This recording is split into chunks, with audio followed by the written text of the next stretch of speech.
Assalamualaikum warahmatullahi wabarakatuh. Perkenalkan, nama saya Salsandira Aulia dari kelas 1C Jurnalistik dengan NIM 12513000174. Pada kesempatan kali ini, saya akan memaparkan materi tentang sejarah peradaban Islam yang meliputi Islam pada masa Khulafatur Rasyidin, perkembangan kemunduran Islam pada dinasti Umayyah, perkembangan kemunduran Islam pada dinasti Abbasiyah, dan terakhir perkembangan dan runtuhnya Islam di Andalusia.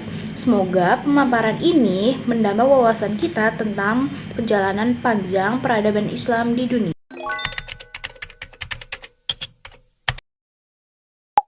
Pembahasan yang pertama yaitu tentang Islam pada masa Khulafa al-Rasyidin, yaitu setelah wafatnya Nabi Muhammad SAW pada tahun 632 Masehi, kepemimpinan umat Islam diteruskan oleh 4 khalifah yang disebut Khulafa ar-Rasyidin, yaitu Abu Bakar, Umar bin Khattab, Utsman bin Affan, dan Ali bin Abi Thalib. Pada masa Abu Bakar, tantangan terbesar yaitu menjaga persatuan umat, dan ia memerangi orang-orang yang murtad serta nabi palsu. Ia memerintahkan pengumpulan Al-Quran dalam satu mushaf. Kemudian, pada masa Umar bin Khattab, Islam mengalami ekspansi besar-besaran ke wilayah Mesir, Syam, Persia, dan Yerusalem. Ia membentuk sistem pemerintahan yaitu Baitul Mal dan menetapkan kalender Hijriah. Pada masa Utsman bin Affan, wilayah Islam meluas hingga Afrika Utara dan Asia Tengah. Beliau juga menyeragami mushaf Al-Quran agar umat Islam tidak beda bacaan. Sementara Ali bin Abi Thalib memimpin pada masa penuh fitnah dan konflik serta perang Jamal dan perang Siffin. Walaupun demikian, beliau tetap dikenal sebagai sosok yang berilmu, adil, dan berani. Masa Khulafatur Rasyidin menjadi pondasi utama dalam sistem pemerintahan Islam yang adil yang berdasarkan syariat dan kejujuran.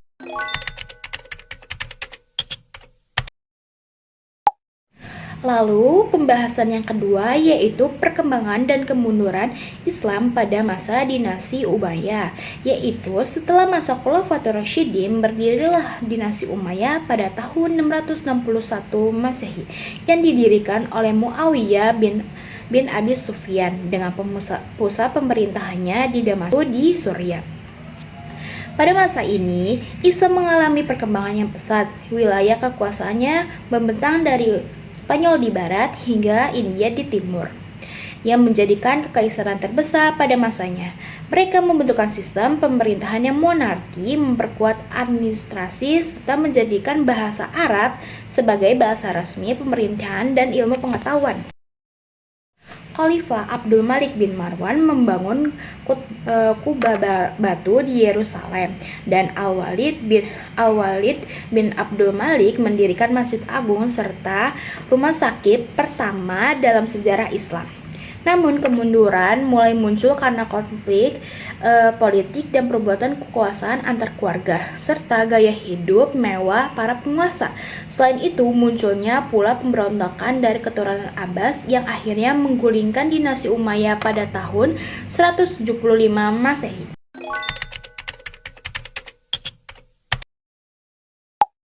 Oke, pembahasan yang ketiga yaitu perkembangan dan kemunduran Islam pada masa dinasti Abbasiyah. Setelah runtuhnya dinasti Umayyah, berdirilah dinasti Abbasiyah pada tahun 750 Masehi yang didirikan oleh Abu al-Abbas Ash-Shafa dengan ibu kota di Baghdad di Irak. Masa ini disebut sebagai zaman emas Islam karena ilmu pengetahuan berkembang pesat. Pada masa Harun ar-Rasyid dan Al-Mamun didirikan lembaga ilmu besar yaitu bernama Baitul Hikmah, tempat para ilmuwan menerjemah buku-buku dari Yunani, Persia, dan juga India. Dari sinilah lahir tokoh-tokoh besar seperti Al-Khawarizmi, Bapak Al-Jabar, Ibnu Sina, ahli kedokteran, dan juga Al-Farabi, filsafat besar, dan terakhir Jambil Ibnu Hayat, ahli kimia.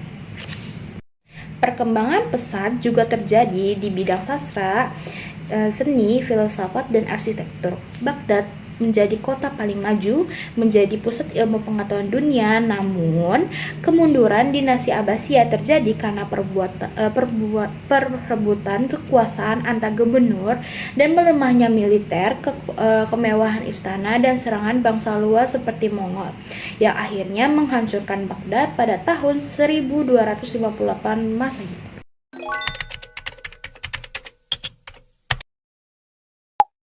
Lalu, pembahasan kita yang terakhir yaitu perkembangan dan runtuhnya Islam di Andalusia.